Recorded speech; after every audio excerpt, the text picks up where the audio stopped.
Throughout the past several videos, we've discussed the 7 questions that we need to ask ourselves before saying something negative about someone like Bud, who seems to have done something quite wrong. Throughout the discussion, we've assumed a positive, constructive reason for needing to speak up about Bud.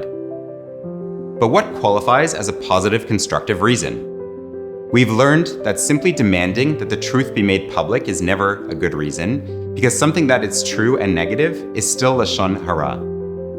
One example of a positive, constructive reason is wanting to facilitate Bud's repayment of the stolen money, which is a mitzvah.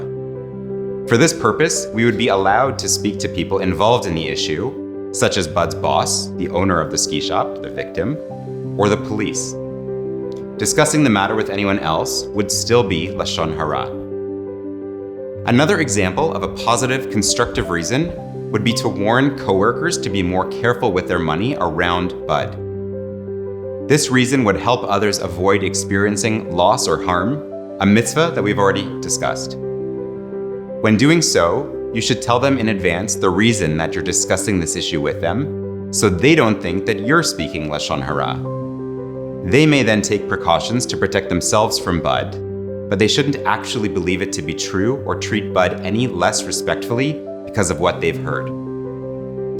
The final example of a positive, constructive reason to say something about Bud is wanting to teach people a lesson about the significant problem of theft. It might be possible to accomplish this without identifying Bud, which would avoid the lashon hara issue altogether. In fact, educating Bud himself so that he should learn to stop stealing would be a constructive goal. Of course, you still have to run through all 7 questions before speaking up for any of these reasons. Lastly, one additional reason you may consider saying something negative about Bud and the incident at the ski shop would be if you're asked for a reference. If someone else is considering hiring Bud or forging a business relationship with him, you have a positive, constructive reason to help others avoid potential harm or loss.